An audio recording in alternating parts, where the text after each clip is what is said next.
تمام علوم ظاہرہ حاصل کرنے کے بعد 25 سال انہوں نے ریاضت کی تھی دجلہ و فرات کے جنگلوں میں. اس کے بعد پھر واپس لوٹے تھے.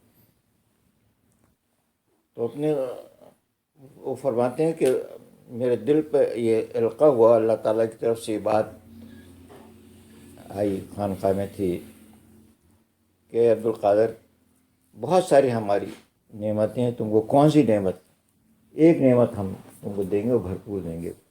تم چاہو تو تم ایمان مانگ لو، چاہو تو تم محبت مانگ لو، چاہو تو تم فضل مانگ لو ہمارا، چاہو تو تم سخاوت مانگ لو، صداقت مانگ لو، بہت ساری ہیں. ایک کوئی وہ سب ملیں گی لیکن ایک بھرپور ملے گی. اب وہ کہتے ہیں میں نے کہا اچھا. پھر اس کے بعد یہ ہوا کہ ٹھیک ہے تم سوچ لو، یہ ذرا مشکل چوائس ہے. اس کے بعد تو ہم سے درخواست یہ کہتے ہیں کہ کل 24 گھنٹے گویا دیے گئے. اب میں بڑا کنفیوز تھا کہ اتنی نعمتیں کون سی اللہ تعالیٰ کی نعمت ہے جو اللہ تعالیٰ خود پسند فرمائیں گے کہ یہ مانگو، انہیں کا چوائس جو میرا بھی چوائس ہو جائے. تو انہوں نے کہا میں سوچتا رہا. پھر اس کے بعد وقت تھا تو میں نے خانقاہ بند کی، پھر بازار کی طرف گیا. تو میرا گزر ہوا ادھر جیل کے سامنے بہت سارے قیدی تھے جو بیکار کر رہے تھے، گھاس واس کاٹ رہے تھے. تو ایک قیدی کے پاس سے میرا گزر ہوا تو اس قیدی نے مجھ کو میری طرف نگاہ اٹھا کے دیکھا اور کہا کہ عبدالقادر پھر تم کیا مانگ رہے ہو اللہ سے. تو یہ رک گئے. انہوں نے کہا اچھا آپ کو بات گیا معلوم. تو ان کا اگر آپ کو پتہ چلی گیا ہے تو آپ ہی بتا دیں کہ کیا مانگوں، آپ خود بتائیں، مشورہ دیں. تو اس قیدی نے کہا کہ خیر آپ کو 24 گھنٹے ہیں، کل صبح اس وقت یہاں سے جب آنا تو میں بتا دوں، کل صبح تم کو بتا دوں گا. یہ ان کا بہت ٹھیک. اب وہ سارا وقت گئے اور انتظار میں تھے کہ صبح جائیں گے تو پوچھیں گے. جب صبح وہاں پہنچے تو وہ قیدی وہاں موجود نہیں تھے. وہ صاحب انون صاحب تھے، ابھی ان کا کوئی نام بھی نہیں ہے تاریخ میں. تو ساتھیوں سے پوچھا کہ یہاں ایک صاحب تھے. تو کہنے ہاں تو بہت بڑا ڈاکو تھا اور یہ تھا وہ تھا، اور رات اس کو پھانسی بھی دے دی گئی اور اس کی لاش جو ہے کچرے خانے پھینک دی گئی. اچھا کہاں ہے؟ وہاں سے اس کی لاش نکلوائی تو واقعی وہ تو انتقال ہو چکا تھا، پھانسی ہو چکی تھی. اس کو بہر لے کر آئے اپنے خانقاہ میں اور غسل دیا، کفن دیا. اور انہوں نے کہا کہ یہ ہو نہیں سکتا کہ جو شخص اس مرتبے پہ ہو وہ اپنا وعدہ پورا نہ کرے. تو کفن وغیرہ دے کر کے انہوں نے ان کو رکھا ہوا تھا کہ اس لاش میں سے آواز آئی کہ اے عبدالقادر تم اگر اللہ سے مانگو تو اس کا فضل مانگو، محبت کا انجام تم دیکھ رہے ہو. اس کے بعد حضرت سیدنا عبدالقادر جیلانی نے اللہ تعالیٰ سے اس کا فضل مانگا. اللہم انی اسألک من فضلک العظیم، اے اللہ میں آپ کے فضل عظیم کا طلبگار. اب یہ جو فضل جو مانگا تو اس کا نتیجہ یہ ہوا کہ وہ جس طرح سے ہمارے یہاں اللہ تعالیٰ کہتے ہیں کہ ہم نے 7 آسمان بنائے یا مختلف گلیکسیز کی لیئرز ہیں، اسی طریقے یوں سمجھ لیجیے کہ ایک آسمان نبوت ہے. اس آسمان نبوت میں ہزاروں ستارے چمک رہے ہیں. حضرت ابراہیم علیہ السلام کا ہے، حضرت نوح علیہ السلام کا، حضرت آدم علیہ السلام کا. لیکن اس آسمان نبوت پہ ایک ہی سورج ہے، وہ جناب محمد رسول اللہ صلی اللہ علیہ وسلم ہے، اور انہی کی روشنی سے سب روشن ہے. پھر اس آسمان کے نیچے اگر آئیں تو دوسرا آسمان آسمان صحابیت ہے. اس میں تمام انبیاء علیہ السلام کے صحابہ، حضرت سلیمان علیہ السلام کے صحابہ، حضرت عیسیٰ علیہ السلام کے حوارین، اور حضرت موسیٰ علیہ السلام اور حضور پاک صلی اللہ علیہ وسلم کے صحابہ. وہ گویا پورا آسمان ان ستاروں سے بھرا ہوا ہے، اور اس کا ایک ہی سورج ہے، وہ سورج حضرت ابوبکر صدیق ہے، افضل البشر بعد الانبیاء، انبیاء علیہ السلام کے بعد سب سے افضل بشر. پھر اس کے ذرا نیچے آئے آپ تو ایک آسمان اولیاء ہے، حضور کے غلام ہیں اس میں، اور اور اس میں اور تمام امتوں کے اولیاء اللہ اس میں موجود ہیں، اور اس آسمان اولیاء کے جو سورج ہیں وہ حضرت سیدنا عبد القادر جیلانی، اور یہ جو مقام ان کو، بے شک اس میں کوئی شک نہیں، وہ حضور صلی اللہ علیہ وسلم کی اولاد ہیں، حسن والد کی طرف سے حسنی ہے اور والدہ کی طرف سے حسینی ہے، اور یقیناً یہ مرتبہ انہی کی اسی ذات اقدس کی، لیکن بہرحال اس فضل عظیم کا نتیجہ ہی ہو، اس فضل عظیم کے نتیجے میں یہ فضل عظیم ہے کیا؟ واٹ از یہ فضل کیا چیز جس کو انہوں نے مانگا؟ تو اگر آپ اس پہ غور کریں تو فضل کے کئی معنی آپ کو نظر آئیں گے، کہ ٹو بی گریشس، کہ آپ ان کو گریس مانگ لیں، ٹو بی پریفرڈ، مطلب فضل، اور آپ کی محنت سے زیادہ اجرت دی جائے. یہ یوں سمجھ لیجئے کہ اگر میں اپنی اکیڈمکس میں بات کروں کہ آپ نے ایک سوال کر کے آیا، 5 کرنا تھا، 1 کیا آپ نے، 4 بنی ہے، کیا 5 کی 4 غلط، یا 5 ہی غلط ہے 4 غلط، لیکن جب نتیجہ آیا تو آپ کو A+ ملا، تو یہ فضل ہو گیا. اور اللہ تعالیٰ فرماتے ہیں کہ ہم جب فضل کرتے ہیں تو اس میں پھر کس پہ فضل کریں، کیسے کریں، کس کو ہے، تم ہمارے لیے کرائٹیریا سیٹ کرنے والے نہیں، تمہارا قانون نہیں ہے، ہم قانون سے اوپر ہیں.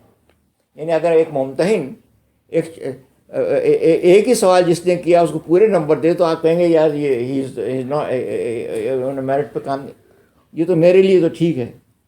اللہ تعالیٰ کے لیے، چنانچہ اللہ تعالیٰ نے کیا فرمایا؟ اللہ تعالیٰ فرماتے ہیں کہ هو الذی بعث فی الامیین رسولا منہم یتلو علیہم آیاتہ ویزکیہم ویعلمہم الکتاب والحکمہ وإن كانوا من قبل لفی ضلال مبین. وہی ذات ہے جس نے کہ اپنے سب سے اعلیٰ اور سب سے عرفہ بندے کو، بلکہ اس بندے کو جس کے متعلق میں یہ کہا گیا ہے کہ بعد از خدا بزرگ تو ہی قصہ مختصر، اس کو عطا کر دیا. کن کو عطا کیا؟ امیین، ان جاہلوں کو یا ان ان پڑھ لوگوں کو جو مکے کی پبلش.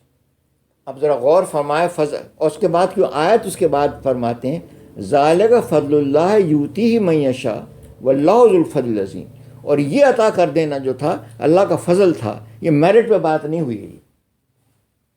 ذالک فضل، یہ فضل ہے اللہ کا، وہ جس کو چاہے جتنا چاہے جیسے چاہے دے، تم کوئی نہیں اس کا حق پکڑنا. ورنہ they were the least deserving. کیوں؟ اس لیے کہ اس وقت بہترین تہذیبیں موجود تھیں، ایران کے لوگ ایجوکیٹڈ موجود تھے، بڑا زبردست ایڈمنسٹریشن تھا، عدل تھا، یہ تھا. مصر میں پوری تہذیب موجود تھی، میسوپوٹامیہ میں پوری تہذیب موجود تھی، رومس کی پوری تہذیب موجود تھی، یمن کی تہذیب موجود تھی، ہندوستان کی تہذیب موجود تھی، چین کی تہذیب موجود تھی. لیکن اللہ پاک نے ان سب میں سے جو بیچ میں تھے، یعنی وہ بیچ جس کو ایران کا بادشاہ اپنا گورنر وہاں اپوائنٹ کرنا ویسٹ آف منی اور ویسٹ آف انرجی سمجھتا تھا، اس نے یمن میں تو گورنر بھیجا تھا اپنا. قیصر کا جو گورنر جو تھا یمن میں تو تھا، لیکن اس علاقے میں نہیں تھا. ان کا دس از یوزلیس پیپل، یہ they are not worth even کہ میں ایک اپنا آدمی ضائع کروں. ان کو اللہ تعالیٰ نے دے کر یہ فرمایا باس آف، اور دیا کس کو؟ اس ہستی کو دیا جس کی کوئی مثال نہیں ہو سکتی. یعنی جو اگر میں یہ کہوں کہ جس کو اپنے لیے بنایا تھا اور خاص الخاص اپنے لیے رکھا تھا، جبریل امی سے بھی بہتر، ان کو کہا کہ یہ ان یعنی جاہلوں کو، امیین کا لفظ استعمال کیا کہ ان پڑھوں کو، جاہلوں کو دے دیا کہ یہ جائیں. اور پھر یہ کہتے کہ ذالک فضل اللہ یؤتیہ من یشاء واللہ ذو الفضل العظیم. اللہ تعالیٰ جس کو چاہے اپنا یہ دے.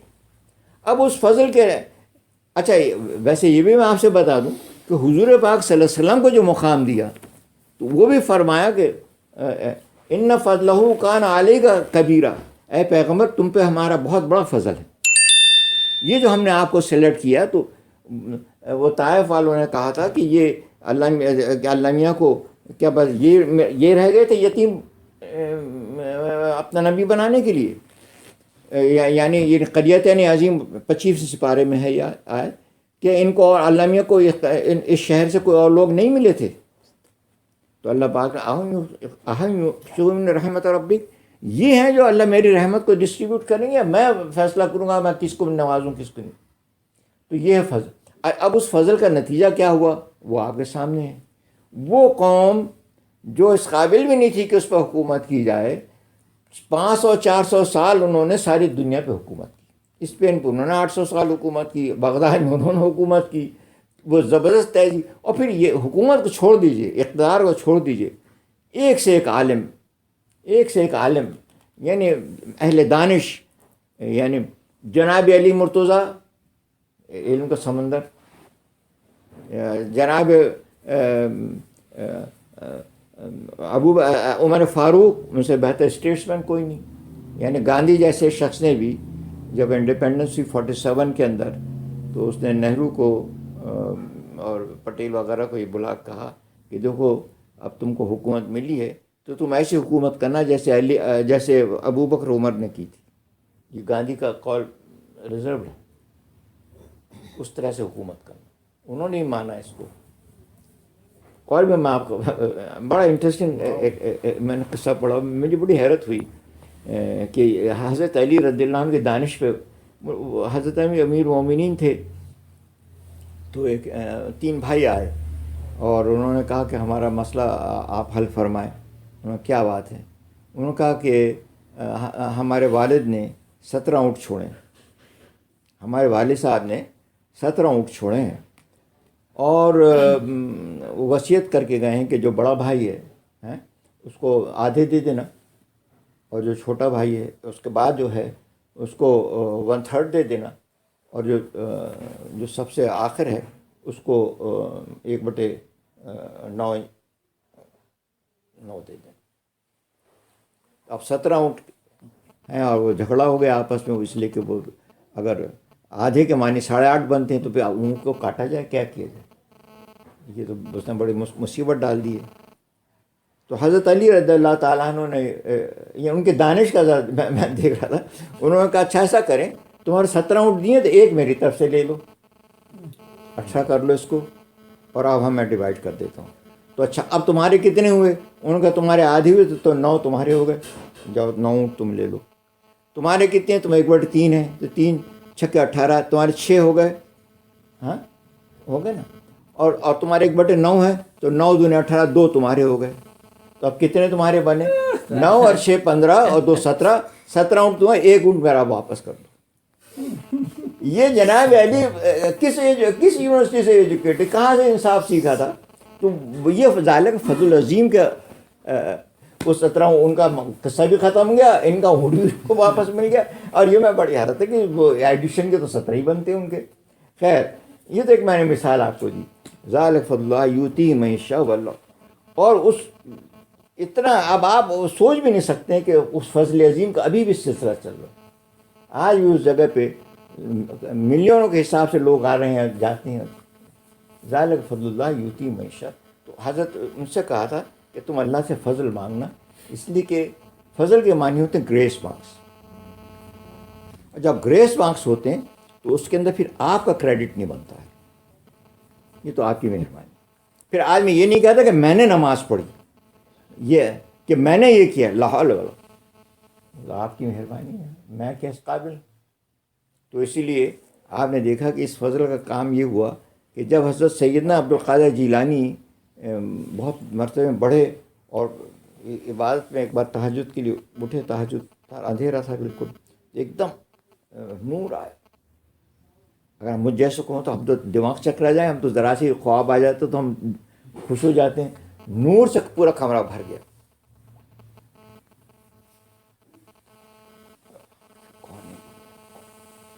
تو انہوں نے کہا کہ اے عبدالقادر، آواز آئی اس میں سے، اے عبدالقادر ہم تمہاری عبادت میں بہت زیادہ خوش ہیں، بہت ریاضت کی، تو نے بہت محنت کی، بہت اخلاص کیا.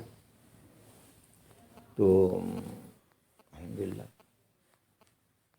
اور آگے اب تم نے اتنی محنت کی ہے کہ اب آئندہ تم کو نماز معاف کر دے. خیال آیا دل میں کہ نماز تو حضور صلی اللہ علیہ وسلم کے لیے معاف نہیں ہوئی، تو میں کس کھیت کی مولی ہوں؟ تو انہوں نے کہا کہ نماز تو حضور کے لیے نہیں معاف ہوئی تو میں کس؟ تو انہوں نے کہا وہ یہ شیطان تو نہیں ہے؟ تو انہوں نے کہا لا حول ولا قوت الا باللہ۔ اب وہ شیطان نے کہا کہ او ہو عبدالقادر، میں اپنے اس حربے سے سینکڑوں اولیاء اللہ کو میں بہکا چکا اور سب کو میں گرا چکا، لیکن آج تم اپنے علم کی قوت پر، اپنے علم کی بنیاد پر آج تم بچ گئے۔ تو انہوں نے کہا لا حول ولا قوت الا باللہ، اے بدبخت، میں اپنے علم کے بنیاد پہ نہیں بچا، میں اللہ کے فضل سے بچا ہوں۔ تو پھر بھاگ گئے۔ یہ اللہ کا فضل، یعنی آپ سب کچھ کرنے کے بعد پھر جب اللہ کا فضل ہے تو پھر آپ کا کیا اس میں کریڈٹ؟ اور اللہ تعالیٰ یہ چاہے جو ہاں کیا فائدہ بے شک کم سے ہوگا، ہم کیا ہیں جو کوئی کام ہم سے ہوگا، جو کچھ ہوا تیرے کرم سے، اور جو کچھ ہوگا تیرے کرم سے ہوگا۔ فضل، کرم، رحمت، اسی لیے آپ کو کہا جاتا ہے کہ جب آپ مسجد میں آپ داخل ہوتے ہیں تو کہ آپ کہتے ہیں اللہم افتح لی ابواب رحمت، اللہ اپنے رحمت کے دروازے کھول۔ میں اس قابل نہیں ہوں کہ میری نماز اوپر تک جائے۔ اور جب آپ مسجد سے نکلتے ہیں تو کیا پڑھتے ہیں آپ؟ اللہم انی اسألک من فضلک ورحمتک، آپ کے فضل کے اور آپ کی رحمت کے ہم طلبگار۔ یہ ہو گیا تو کام ہو رہا ہے۔ حضور پاک صلی اللہ علیہ وسلم نے فرمایا کہ اللہ کی رحمت، اس کے فضل کے بغیر کوئی شخص بھی جنت میں نہیں جا سکتا، اپنے عمل کی بنیاد پہ کوئی نہیں جا سکتا۔ تو حضرت عائشہ صدیقہ نے پوچھا یا رسول آپ بھی؟ تو فرمایا کہ میں بھی اس لیول کا ہوئی۔ یہ تو میں نے آپ کو نیشنل لیول پہ بتایا کہ یعنی مائکرو لیول پہ کہہ لیے، جو بھی آپ اس کو دیں، اس پر اللہ کا فضل کیا ہوتا ہے، اس نے کیا کر کے دکھایا، وہ کہاں سے کہاں پہنچا دیا انہوں نے۔ ابھی ایک انہوں نے قصہ بھیجا، اخلاق میں نے مجھے بتایا، قصہ بہت انٹرسٹنگ تھا، مجھے بڑی دلچسپی ہوئی اس میں کہ مائکرو لیول پر اللہ کا فضل انڈیویجول لیول پر کیا ہوتا ہے، اللہ کیا کر سکتے ہیں، کیا کرتے ہیں اپنے بندوں کے ساتھ، ہاؤ گریشیس ہی از، کتنے گریس مارکس ملتے ہیں آپ کو۔ تو حضرت مولانا قاسم نانوتوی رحمۃ اللہ علیہ، آپ جانتے ہیں بہت عظیم بزرگوں میں سے، سب کانٹیننٹ، ابھی 1800 کچھ میں انتقال ہوا، اور دارالعلوم دیوبند کے بانی تھے۔ ان کے ابھی حضرت مولانا قاری طیب صاحب ان کے پوتے ہیں جو بہت زبردست عالم تھے، اب ان کے پھر بیٹے عالمیہ ہیں ابھی بھی آج کل وہاں دارالعلوم میں۔ تو حضرت مولانا قاسم نانوتوی رحمۃ اللہ فرماتے ہیں چھوٹے سے گھر ہوتے تھے دیوبند کے اندر، یعنی ایسے نہیں ہوتے تھے، اس سے بھی چھوٹے ہے نا، یعنی بیچ میں دیوار بھی نہیں ہوتی تھی، آپ نے درختوں کی ٹہنیاں وغیرہ لگا کے وہ بنا دیا یا ٹاٹ لگا دیا ہے نا، تو آواز جاتی۔ تو ان کے پڑوس کے میں ایک بنیا رہتا تھا، ہندو بنیا رہا کرتا تھا، اس کا انتقال ہو گیا بنیے کا۔ کچھ دنوں کے بعد حضرت مولانا قاسم نانوتوی صاحب، اچھا بنیے کا انتقال ہوا، کریا کرم ہوا، اس کا جس طرح جلاتے ہیں جلایا گیا، یہ جو بھی ہوتا ہے۔ کچھ دنوں کے بعد وہ بنیا جو ہے حضرت مولانا قاسم نانوتوی رحمۃ اللہ کے خواب میں آئے، اور انہوں نے دیکھا کہ وہ جنت کے اندر تیر رہا ہے اور سیر کر رہا ہے۔ تو انہوں نے کہا، مولانا قاسم نانوتوی نے کہا اپنے پڑوسی سے کہ لالا جی یہ تو ہماری جگہ ہے، تم کیسے پہنچ گئے ہیں؟ تو انہوں نے کہا مولوی جی کیا بتاؤں، تم قرآن پڑھتے تھے ہر روز صبح تم قرآن پڑھتے تھے، میں تمہارا قرآن سنتا تھا، آواز آتی رہتی تھی، اور میرا دل بڑا پسند ہوتا تھا، مجھے بڑا اچھا لگتا تھا، اور بعض وقت میں سوچتا تھا کہ ان کا اس کلام کا خدا بھی کتنا اچھا ہوگا، اس سے بھی بڑی مجھے محبت تھی۔ اور میرا ایک دن دل ہوا کہ میں ایمان لے آؤں، لیکن اپنی جو پنچایت تھی اور اپنی میری فیملی جو تھی، اس کے خوف سے میں نے بڑی کوشش کی اور وہ نہیں ہو سکا۔ پھر جب بستر مرگ پہ میں جب گیا تو میں نے کہا کہ کم از کم ان کے سامنے اگر میں مجھے فون دینا. بستر مرگ پہ میں جب گیا تو میں نے سوچا کہ اگر ان کے سامنے نہیں کہہ سکتا تو اب دل سے زور سے تو کہوں میں. تو میں نے زور سے اپنے دل سے کہا اس کا اپنا نام لے کر کہ اے میرے دل، اب تو گواہ ہے کہ میں قاسم نانوتوی میں جو قرآن پڑھتے ہیں اس کو بھی مانتا ہوں اور اس خدا کو بھی میں مانتا ہوں جس خدا نے وہ کلام بھیجا. اور میں مر گیا اس کے بعد. بس اللہ پاک نے کہا کہ یہ تیرے لیے شہادت کافی تھی، ہم اس کو قبول کرتے ہیں. اگر میں نے سنا قصہ نا، ہاں تو جب میں نے قصہ سنا تو میں نے سوچا کہ یار یہ ایک ہندو کا ایک تھا، اس کے ساتھ یہ معاملہ ہوا. اور پھر جو لوگ کہتے ہیں ابو طالب جو رسول صلی اللہ علیہ وسلم کے چچا تھے، ان کے ساتھ کیا ہوا؟ ہاں مطلب وہ میں نے سنا جب یہ نا، تو میرا تو دل میں یہی ہوا کہ سبحان اللہ. نہیں، انشاءاللہ اس کا بھی معاملہ میں آپ کو بتاؤں گا. جی وہ بھی صحیح ہے، میں بتاؤں گا اس کو وہ کسی وقت. ابھی ذرا یہ بات میں پوری کر.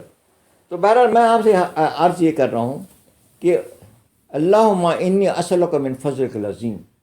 آپ استخارے کی دعا پڑھتے ہیں تو اس میں یہ بار بار پڑھتے ہیں اللہم انی اسألک من فضلک العظیم، کہ اللہ ہم آپ کے فضل قریب طلبگار ہیں. اور اسی کو مانگنا چاہیے. فضل ہو جائے گا پھر وہ محبت بھی دے دیں گے، اور بھی چیزیں آ جائیں گی.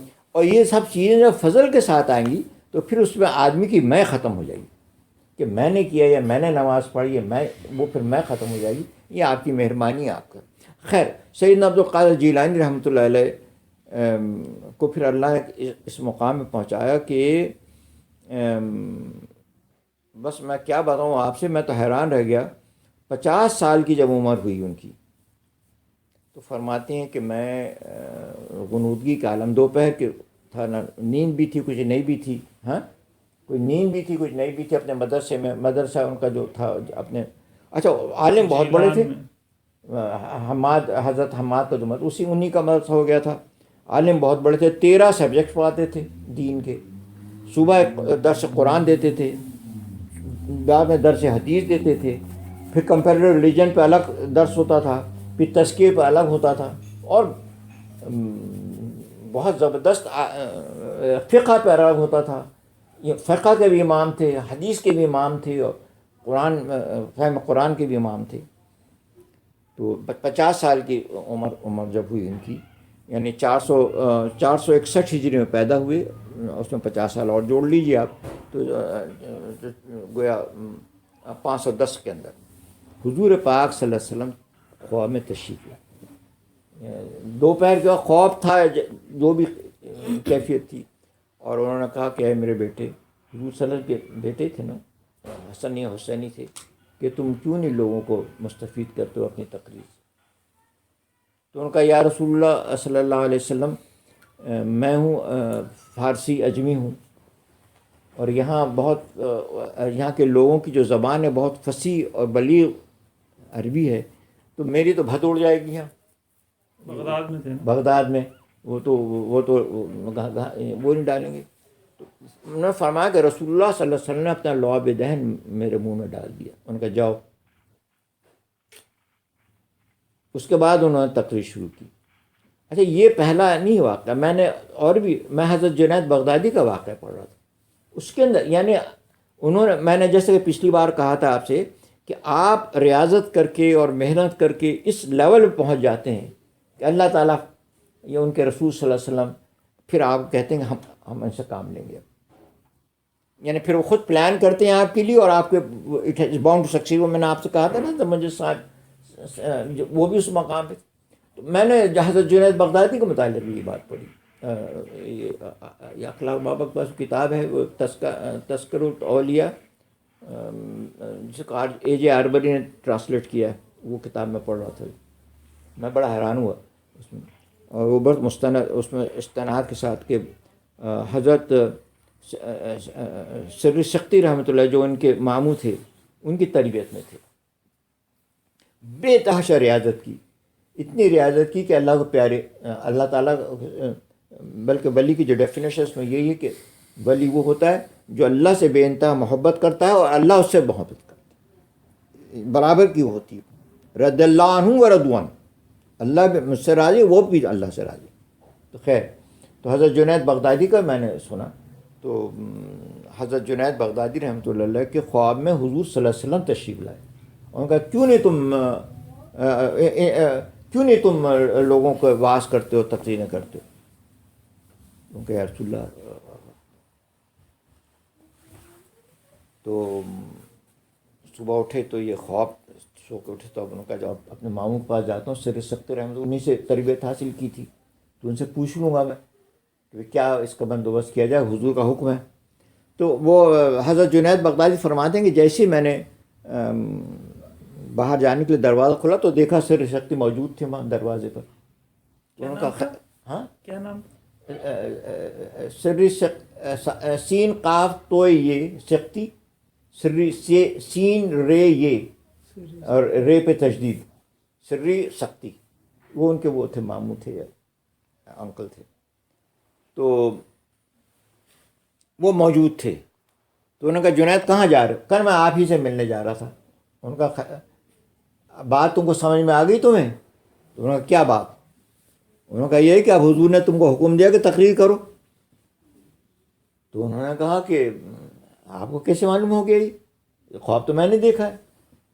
انہوں نے کہا دیکھو لوگوں نے تم سے درخواست کی، تم نے مانا نہیں، فلاں نے کی، تم نے مانا نہیں، میں نے تم سے کہا تو تم نہیں مانے. آخر میں نے رات خواب میں اللہ تعالیٰ کے جو بھی شکل تھی میں نے دیکھا، اور اللہ تعالیٰ یہ فرمانے تھے کہ میں نے رسول اللہ صلی اللہ علیہ وسلم سے کہا کہ اسے کہ جنید کے پاس جا کے اسے کہیں کہ وہ اپنی تقریر شروع کرے. تو انہوں نے کہا پھر اس کا بندوبست ہوا اور انہوں نے بات اپنی شروع کی. تو مطلب جب اس لیول پہ آدمی آتا ہے تو پھر وہ بہت اونچا لیول ہے، یعنی وہ تو 2 4 5 10 ہی لوگ ہیں وہ ایسے. لیکن میں آپ سے کہہ رہا ہوں کہ جب تک کہ آدمی اپنے اوپر محنت کر کے اپنے اس فضل کے ساتھ اللہ کے ساتھ اپنا تعلق نہ بنائے، اس کی باتوں میں کوئی اثر پیدا نہیں ہو سکتا. جو مشہور جو حدیث ہے کہ جب وہ آدمی اس لیول پہ آ جاتا ہے، اب میں اس پر آنے والا. اب میں اس کو بھی بیان، اچھا وہ آپ نے بتایا. اب آپ دیکھیے کہ اس حضور صلی اللہ علیہ وسلم کی اس بات کے کہنے سے ایک تو یہ کہ آپ کی عربی کی جو واز کے جو لیول تھا، اس کی جو گرامر یہ تھی، وہ ایک انتہا کو پہنچ گئی، نمبر 1. نمبر 2، تمام جو محدثین بعد میں گزرے انہوں نے یہ بات اس کی گواہی دی ہے کہ حضرت سیدنا عبد القادر جیلانی نے اس مدرسے میں تقریر شروع کی، پھر وہ مدرسہ چھوٹا پڑ گیا، پھر اس کے پھر ایک میدان میں شروع، پھر بغداد سے باہر جانا پڑتا تھا، اور 70,000 سے اوپر لوگ ہوتے تھے. لیکن کرامت ان کی یہ تھی کہ جو پہلی صف میں جو شخص ان کی آواز جس طرح سن رہا ہوتا تھا، آخری صف والا بھی ان کی آواز اسی کلیئرٹی کے ساتھ سن رہا ہوتا تھا. کوئی اس میں کسی مکبر کی ضرورت نہیں پڑتی تھی. پہلے جلسے جو ہوتے تھے اس میں مکبرین ہوتے تھے کہ وہ جب مقرر کوئی بات کہتا تھا تو پھر وہ ریپیٹ کرتا تھا، پھر وہ ریپیٹ کرتا. لاؤڈ اسپیکر تو تھا نہیں، یہ سب یہ ہوتے تھے. یہ تو ان کے بہت زیادہ، اور اللہ تعالیٰ نے اتنی کرامتیں ان سے ظاہر ہوئیں کہ وہ فرماتے ہیں کہ تمام اولیاء ایک طرف اور حضرت سیدنا عبد القادر جیلانی ایک طرف، بہت بڑے عالم بھی تھے. یعنی اور ان کے ادب، یعنی لٹریچر اور لٹری اور بلاغت، اور اس کا حال یہ تھا کہ ایک بہت بڑے امام تھے وہاں نحو و صرف کے، امام یحییٰ ابن نجاح تھے نحو و صرف کے، اور اس کے بھی امام تھے. تو انہوں نے کہا کہ چلو آج بڑے ان کے بہت ان کے شاگرد بتاتے ہوں گے کہ بڑا زبردست تقریر ہوئی، یہ ہوئی، تو آج چلتے ہیں ذرا دیکھتے ہیں کہ کیا بابا جی کیا کہہ رہے ہیں، ذرا ان کو بھی سنیں. وہ آدمی کے علم کی وجہ سے ایک ایئر تو ہوتی ہے، اس کے بعد تھوڑا. تو انہوں نے کہا یہ دیکھیں کہ یہ عربی کتنے اشعار استعمال کرتے ہیں حدیث. انہوں نے کہا ٹھیک ہے. تو اب وہ وہاں پہ اس طرح کاؤنٹر تو تھا نہیں، تو انہوں نے ایک دھاگا لے لیا اور اپنے اس کے نیچے رکھ کر کے جب ایک شعر حضرت سیدنا عبد القادر جیلانی پڑھتے، وہ ایک گرہ ڈال دیتے تاکہ وہ کاؤنٹر دیکھیں کتنے شعر پڑھتے ہیں. 70,000 کا مجمع. شیخ سیدنا عبد القادر وہاں سے تقریر کر رہے ہیں، ان کی ایک آنکھ نگاہ پڑ گئی حضرت یحییٰ امام یحییٰ بن ناجح پہ کہ اے امام یحییٰ، ویسے چیخ اور آواز تو جائے رہی سب جگہ. ان کا میں یہاں کھڑے رہ کر لوگوں کے دلوں کی گرے کھولا ہوں اور تو گرے باندھ رہا، کیا ہوا ہے تجھ کو؟ کہ میں یہاں کھڑے رہ کر لوگوں کے دلوں کے گرے کھول رہا ہوں، ان کے مسئلے حل کر رہا ہوں، تو گرے باندھ رہا ہے، تجھے کیا ہوا ہے یہاں کا؟ معافی چاہیے. انہوں نے کہا یہ نہیں، وہ سب بیکار چیزیں ہیں، آ میرے قدموں میں اور میں تجھے بتاؤں گا کہ شاعری کیا ہوتی ہے. وہ خیر وہ اس کا اپنا شاگرد اختیار کی. تو وہ سارے بڑے بڑے امام تھے. اسی طرح سے ایک بہت بڑے امام تھے، وہ بھی لٹریچر کے بڑے ٹاپ کے تھے اور ان کی عربی کا بڑا دھوم تھی، کبھی گئے نہیں تھے. ان کا نام تھا ابو محمد ابن خشاب، امام ابو خشاب. تو انہوں چلو آج چلتے ہیں اور دیکھتے ہیں کہ یہ کیا. چنانچہ وہ آئے اور انہوں نے اپنے اسسٹنٹ کے ساتھ آئے، تقریر سنی حضرت صاحب کی. تو اب تقریر آدھی ہوئی تھی تو انہوں نے کہا یار آج کا تو دن ضائع ہوا، کوئی جان نہیں ہے. اب وہ اس کو دیکھ رہے تھے اپنی لٹریچر کے پوائنٹ آف ویو سے. انہوں نے کہا کوئی جان نہیں ہے ان کی تقریر میں. ان کی حضرت کی نگاہ پڑ گئی ان پہ. ان کا اے ابو محمد، میں یہاں اللہ کا ذکر کر رہا ہوں اور تو شعر شاعری لے کے بیٹھا ہوا ہے. تو ادب اور لٹریچر کر رہا ہے یہاں اللہ کا ذکر. ارے اگر تجھ کو صرف اور نحو بھی سیکھنا ہے تو میرے قدموں میں بیٹھ، وہ بھی سکھا دوں گا تجھے. تو وہ جب یہ بات کہی، کیونکہ ابھی انہوں نے کہی تھی اپنے سر سے، تو انہوں نے کہا کہ پھر اس کے بعد انہوں نے 1 سال شاگرد اختیار کی. اور انہوں نے کہا صرف اور نحو کے اندر اور عربک لٹریچر کے اندر جو مادہ مجھے پیدا ہوا وہ میں نے ساری زندگی کتابیں پڑھی تھی، وہ چیز پیدا نہیں تھی جو حضرت کے قدموں میں مجھے حاصل ہوئی. تو اس کا شاگرد اختیار کیا انہوں نے. تو مطلب یہ ہے کہ یہ ذالک فضل اللہ یؤتیہ من یشاء واللہ ذو الفضل العظیم. یہ اللہ کا فضل ہے، وہ جس کو چاہتا دے. تو ہم کو اللہ کا فضل ہی مانگنا چاہیے، ہم کو اللہ کا فضل مانگنا چاہیے. اس سے یہ کہنا چاہیے کہ اللہ پاک تو آپ، اور اللہ تعالیٰ کو یہ بات پسند ہے، اللہ تعالیٰ کو یہ بات پسند ہے. اللہ تعالیٰ نے حضرت داؤد علیہ السلام سے کہا. داؤد علیہ السلام کو بہت سی نعمت دی تھی، سلیمان علیہ السلام کو بہت نعمتیں دی تھی، داؤد علیہ السلام کو بہت نعمتیں دی تھی. تو اللہ تعالیٰ نے فَيَعْمَلُ داؤد شکرا، اے داؤد تو شکر ادا نہیں کرتا ہمارا. اللہ تعالیٰ نے کہا حضرت داؤد علیہ السلام سے. تو حضرت داؤد علیہ السلام نے کہا کہ اے میرے آقا، میری کیا حیثیت ہے، میں کیسے شکر ادا کروں تیرا مقام اور میرا، میں کیا میری حیثیت ہے. اور اگر میں نے شکر ادا کیا بھی تیرا تو وہ شکر کی توفیق بھی تو ہی دے گا، تو پھر اس کا شکریہ ادا کروں تو این اینڈنگ سلسلہ ہے. اللہ تعالیٰ نے کہا کہ اے داؤد، اعجاز اپنے اعتراف عجز، اس بات کا اعتراف کرنا کہ میں عاجز ہوں، بس یہ شکر. اور سچی بات آپ دیکھیے کہ کیا مقابلہ. میں تو بڑا حیران رہ گیا کہ وہ کیا ذات ہے. اور ہم لوگ اتنے آسانی سے اللہ کا ذکر کرتے ہیں. وہ وال اسٹریٹ جرنل میں یاد رکھیے پچھلے ہفتے خبر تھی، میں پڑھ رہا تھا بیفور آئی فرگیٹ دیٹ، کہ ابھی ان کوئی گروپ ہے جو واچ کرتا ہے اسٹارس کو، اس کو. تو انہوں نے کہا کہ ایک سپر نووا کو واچ کیا ہے. سپر نووا اس کو شاید کہتے ہیں دا ڈائنگ اسٹار، اس کے بعد اس کی لاسٹ فلکر ہوتی ہے جو سم تھنگ لگا، مجھے سمجھ میں نہیں آئی. اس سپر اسٹار کی جو روشنی ہے وہ اس سورج کی روشنی سے 570 بلین ٹائمز، 570 بلین ٹائمز روشنی ہے اس سپر اسٹار کی. وہ یہاں تک نہیں پہنچ پا رہی، دور اتنی ہے وہ. تو اور اللہ کون ہے؟ اللہ نور السماوات، وہ اللہ کے نور کی ایک جھلک ہے. وہ اس کا کیا نور ہوگا، کیونکہ یہ سورج کا نور بھی اس کا نور ہے، چاند کا نور بھی اس کا نور ہے.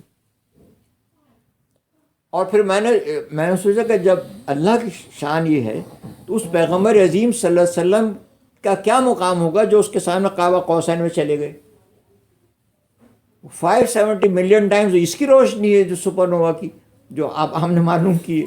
تو حضور پاک صلی اللہ علیہ وسلم وہاں سے مل گیا تو اللہ نے بتا دیا. تو ہماری کوئی حیثیت تو ہے نہیں ان کے سامنے. تو اس کے سامنے آدمی کیا ان کے سامنے کہہ کہ جی میں نے 2 رکعت نماز پڑھی، 6 رکعت نماز پڑھی، 10 رکعت نماز پڑھی، میری نمازوں کی حیثیت کیا ہے؟ تو بہرحال حضرت سیدنا عبد القادر جیلانی رحمۃ اللہ علیہ نے پھر نصیحتیں ان کی بڑی زبردست ہیں. میں بس اس نصیحت کے ساتھ ختم کرتا ہوں چونکہ ہمارے پاس ٹائم ختم ہو گیا. تو ان کی نصیحتیں بجلی کی طرح لوگوں کے دل پر گرتی تھی. لوگ بہت سے تڑپ پہ جان دے دیتے تھے. سینکڑوں جو تھے وہ عیسائی اور یہودی وہ ہو جاتے تھے. 461 ہجری میں تشریف لائے، پیدا ہوئے، اور 570 ہجری میں 91 سال کی اس لحاظ 91 سال، اور وہ جو عیسوی کیلنڈر سے 88 سال کی عمر میں ان کا انتقال ہوا. اور آخری دن تک یہ درس دیتے تھے، 90 سال کی عمر میں بھی درس دیتے رہے. اور ان کا کنٹریبیوشن یہ ہے، یعنی سب کانٹیننٹ میں تو سیدنا عبد القادر جیلانی ایک صوفی، ایک قلندر، یعنی کا تصور تھا. یہ نہیں تصور تھا کہ بہت بڑے عالم، نہیں، ایسی بات نہیں. یہ فقہ کے امام. ان کا جو مدرسہ تھا اس سے، بغداد کے اندر جن کا مدرسہ تھا اس سے 3000 علماء ہر سال گریجویٹ ہوتے تھے. اور ان کا کنٹریبیوشن یہ تھا کہ وہ فوج جو صلاح الدین ایوبی نے، جس کے ذریعے 1190 یعنی 24 سال کے بعد، ان کے انتقال کے 24 سال بعد، یعنی 560 اور 20 584 ہجری میں، یعنی 1190 عیسوی میں جس فوج نے بیت المقدس کو فتح کیا تھا، صلاح الدین ایوبی کی فوج، اس میں آدھے سے زیادہ ان کے مدرسے کے طلباء تھے. اور ان کا کنٹریبیوشن یہ ہے کہ صلاح الدین ایوبی کا جو چیف ایڈوائزر تھا وہ تھے حضرت امام ابن قدامہ مقدسی. وہ حضرت کے خلیفہ اور ان کے شاگرد تھے. حضرت سیدنا عبد القادر جیلانی کے شاگرد تھے اور خلیفہ تھے. اور ان کے بھائی عبد الغنی المقدسی یہ بھی ان کے شاگرد تھے اور وہ بھی ان کے ساتھ. دس از اس کنٹینیو. اور نصیحت ایسی ہوتی تھی کہ بس غنیۃ الطالبین، آج آپ بھی پڑھیں اگر وہ اس کتاب کو، غنیۃ الطالبین اور فتح الغیب، تو وہ کہتے ہیں اے عزیز کیا ہو گیا ہے تجھے. یعنی ایک جگہ نصیحت کرتے ہیں کہ کس بازار میں تو گھوم رہا ہے؟ ارے یہ بازار ختم ہونے والا ہے، یہ دکانیں بند ہو جائیں گی، یہ ابھی ختم ہو جائے گا، یہ دکانیں بند ہو جائیں گی. یہ وہ بازار ہے جس میں تو صرف خرید سکتا ہے. تو کیا خرید رہا ہے؟ اور اس کے بعد اگلا بازار شروع ہوگا جس کی پھر دکانیں شروع ہوں گی. جہاں جس بازار میں تو خرید سکتا ہے بیچ نہیں سکتا، اس بازار میں تو بیچے گا خرید نہیں سکے گا. تو کیا ہے کہ تو کس کا تاجر ہے کہ تو وہ مال خرید رہا ہے جس کو اس بازار میں تو بیچ نہ پائے گا. تو یہاں سے عیش و عشرت خرید رہا ہے، تو یہاں سے زنا اور حسد خرید رہا ہے، تو یہاں سے بکاری و غیبتیں خرید رہا ہے. ارے اس بازار میں اس کا تو کوئی بول لگانے والا نہیں، اس لیے کہ اس کا خریدار صرف ایک ہے، وہ خدا کی ذات. وہ تو تجھ سے تقویٰ خریدے گا، وہ تجھ سے نمازیں خریدے گا، وہ تجھ سے روزے اور کیا تو اس بازار سے تو یہ خرید رہا ہے؟ کیا تو نے قیام اللیل خریدا یہاں سے؟ یہ اس طرح کی نصیحتیں ان کی ہوتی تھیں. تو اللہ تعالیٰ سیدنا عبد القادر جیلانی اور اللہ تعالیٰ نے ان کو جو مقام دیا تھا، انہوں نے ایک بار کہا کہ بغدادیو سمجھو، اگر تم میرے مدرسے پر ایک محبت کی نگاہ بھی ڈال کے نکل جاؤ گے تو میرا اللہ تمہارے عذاب میں تخفیف کر دے گا. آؤ تم مجھ سے فیض لو. یعنی اس طرح کی اصحابی، یعنی اور ایک بہت مزے کا قصہ آخری سناتا ہوں. شاید آپ نے سنا ہوگا، پہلے سنایا کہ نہیں پتہ نہیں، لیکن وہ بھی امام ذہبی نے لکھا ہے، یعنی یہ سارے بڑے بڑے علماء نے لکھا ہے۔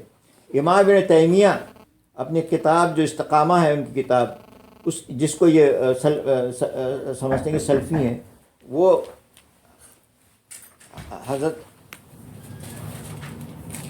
حضرت امام تیمیہ جو ہیں اس کتاب کے اندر سیدنا عبد القادر جیلانی کو قطب العارفین کے خطاب سے اور بہت احترام سے ذکر کر۔ ان کے مدرسے میں ایک خاتون تشریف لائیں اور کہا کہ یہ میرا بیٹا ہے، آپ سے بڑی محبت کرتا ہے اور آپ کا بڑا عاشق ہے، اس کو آپ اپنے مدرسے میں آپ قبول کر لیں اور تربیت کرنے۔ اور انہوں نے کہا اچھا چلو داخل کرا دو۔ اچھا ان کے بڑے بیٹے تھے، ایک عبدالوہاب نام تھا، غالباً عبدالرزاق، وہ 10 خود لڑکے تھے، ہاں 10 تھے، لڑکے، تو ان میں سے ایک جو یہ جو تھے ان کی ڈیوٹی تھی کہ سب کمروں میں جا کے چراغ جلانا، ان کی خدمت کرنا، کھانا پکا کے دینا اپنے بیٹوں کی، یعنی پیر نہیں تو اس طرح کے جیسے پیر ہوتے وہ نہیں۔ انہوں نے کہا ٹھیک ہے قبول کر لیں، داخل کر دیا۔ سال 6 مہینے کے بعد ملنے آئی تو بیٹے کا رنگ زرد تھا، دبلا ہو چکا تھا اور جو کی روٹی کھا رہا تھا۔ بڑا غم ہوا، ایک ہی بیٹا تھا ان کا، تو یہ میرے بیٹے کا کیا حال ہوا 6 مہینے کے اندر، تو بالکل وہ ہو گیا۔ تو چلو وہ شیخ سے شکایت کرنے کے لیے آئی۔ تو اتفاق سے شیخ سے جب شکایت کرنے آئے تو شیخ عبد القادر جیلانی کھانا کھا رہے تھے اور مرغ مسلم اڑا رہے تھے، تو وہ تو جل کے خاک۔